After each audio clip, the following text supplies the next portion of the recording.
Hello दोस्तों, मैं हूं आपकी जॉब सखी और आज मैं बात करने वाली हूं कुछ लेटेस्ट पोस्ट के बारे में जो कि सीबीएसई ने हाल ही में रिलीज़ करी हैं। तो सीबीएसई ने group C, group B, group A की कुछ पोस्ट निकाली हैं जिसके बारे में आज डिटेल में पढ़ने वाले हैं।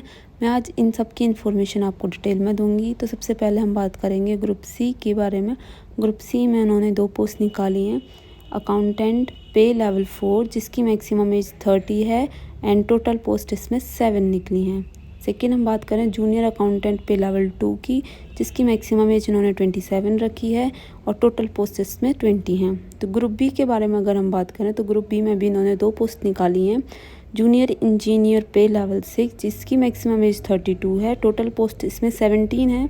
And second junior translation officer जिसमें मैक्सिमम एज 30 है और टोटल पोस्ट इसमें 7 है। ग्रुप ए की बात करें तो इन्होंने इसमें 5 पोस्ट निकाली हैं। सबसे पहला असिस्टेंट सेक्रेटरी एडमिनिस्ट्रेशन जिसकी मैक्सिमम एज 35 है, टोटल पोस्ट इसमें 18 है। सेकेंड बात करें असिस्टेंट सेक्रेटरी एकेडमिक लेवल की तो इसमें मैक्सिमम एज 30 दी हुई है, टोटल पोस्ट इसमें 16 है। थर्ड बात करें असिस्टेंट सेक्रेटरी स्किल एजुकेशन की तो मैक्सिमम एज इसमें भी 30 है, टोटल पोस्ट 8 है। फोर्थ बात करें असिस्टेंट सेक्रेटरी ट्रेनिंग की तो इसमें मैक्सिमम एज 30 है, टोटल पोस्ट इसमें 22 है। लास्ट अकाउंट्स ऑफिसर पे लेवल 10 की इसमें मैक्सिमम एज 35 है और टोटल पोस्ट 3 हैं। तो हम बात करते हैं कि किस सब्जेक्ट के बच्चे इसको फिल कर सकते हैं। तो इन्होंने इसमें बताया है कि सब्जेक्ट इसमें असिस्टेंट सेक्रेटरी एकेडमिक्स में इन्होंने 16 सब्जेक्ट दिए हैं। वो 16 सब्जेक्ट के बच्चे इसको फिल कर सकते हैं एकेडमिक्स को। Hindi, English, physics, biology, chemistry, education, psychology, physical education, mathematics, commerce, economics, history, political science, geography, information technology, statics, इन सब की एक एक पोस्ट निकली है। ये सारे बच्चे इस एकेडमिक्स वाले लेवल में फिल कर सकते हैं। बाकी इन्होंने भी स्किल एजुकेशन में भी कुछ सब्जेक्ट की पोस्ट निकाली है तो आप इसमें भी इसको देख सकते हैं। इसमें बहुत सारे सब्जेक्ट की पोस्ट निकली हैं तो अगर आपने मास्टर्स की हुई है तो आप इन सारी चीज़ों के लिए एलिजिबल हो। थर्ड बात करते हैं एक्स सर्विसमैन की। इन्होंने अलग ही पोस्ट में वैकेंसी निकाली हुई है तो ये सब आप देख लेना। रिजर्वेशन दी हुई है फॉर द डिसेबिलिटी PWBD के लिए इन्होंने कुछ रिजर्वेशन दिए हुए हैं।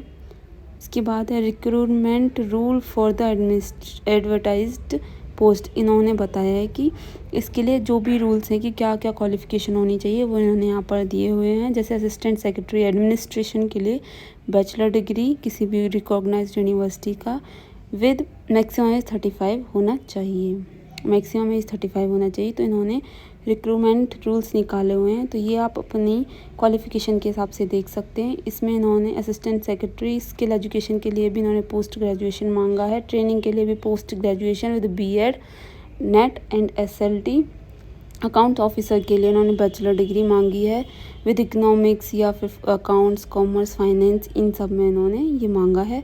जूनियर इंजीनियरिंग के लिए BE BTech डिग्री मांगी है सिविल इंजीनियरिंग में किसी भी यूनिवर्सिटी से एज 32। जूनियर ट्रांसलेशन ऑफिसर के लिए मास्टर डिग्री किसी भी रिकॉग्नाइज्ड यूनिवर्सिटी में, हिंदी विद इंग्लिश होनी चाहिए। तो ये सारी आप रूल्स इसमें देख सकते हैं। अकाउंटेंट के लिए bachelor degree and junior accountant के लिए उन्होंने 12th क्लास मांगी है किसी भी बोर्ड, यूनिवर्सिटी या इंस्टीट्यूशन से। एज वही 27 होनी चाहिए। स्पीड टाइपिंग 35 WPM होनी चाहिए इन इंग्लिश एंड 30 WPM होनी चाहिए Hindi on computer.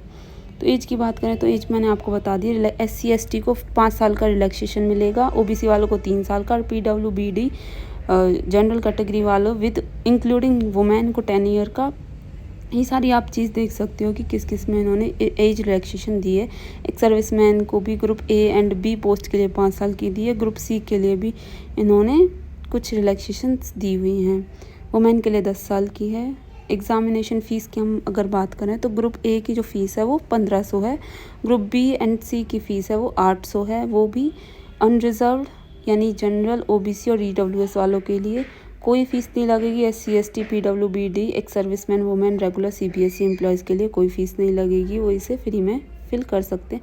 Mode of payment online mode होगा तो आप ऑनलाइन इसे भर सकते हैं। RuPay, Visa, master card, Maestros, credit card, internet banking के थ्रू आप इसे फिल कर सकते हैं। आगे हम बात करें तो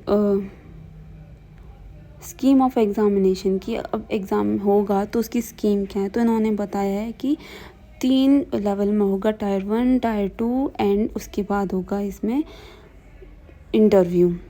तो इसमें इन्होंने असिस्टेंट सेक्रेटरी एडमिनिस्ट्रेटिव लेवल की अलग बताई हुई है। टायर 1 में ऑब्जेक्टिव यानी MCQ टाइप होगा, जिसमें 6 पार्ट दिए हुए हैं। 6 पार्ट में इसको डिवाइड किया हुआ है, 30 30 30 15 15 30 के हिसाब से टोटल 150 का ये क्वेश्चन होगा, 150 मार्क्स का ये होगा, जिसमें टाइम ड्यूरेशन 2.5 इन्होंने गिवन किए हुए हैं।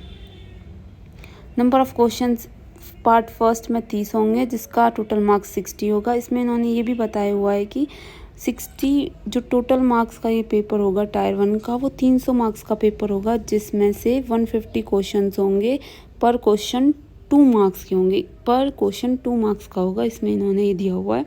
सेकंड जो टायर टेस्ट होगा वो रिटन एग्जामिनेशन होगा, जिसमें इन्होंने 160 पार्ट 1 की और 80 पार्ट 2 के, 40 पार्ट 3 में और पार्ट 4 में 40, मतलब ये 320 का पेपर होगा, जिसमें आपको रिटर्न सारा कुछ रिटर्न में ही लिखना पड़ेगा, ऐसे रिटर्न होगा। बाकी जो भी चीज़ें होंगी वो आपको रिटर्न में करनी होंगी। टोटल इसमें ड्यूरेशन 3 आवर्स का है। इसके बाद आपका इंटरव्यू होगा। ऐसे असिस्टेंट सेक्रेटरीट में इन्होंने पूरा फर्स्ट MCQ होगा, सेकेंड रिटर्न एग्जामिनेशन होगा, थर्ड इसमें इंटरव्यू होगा।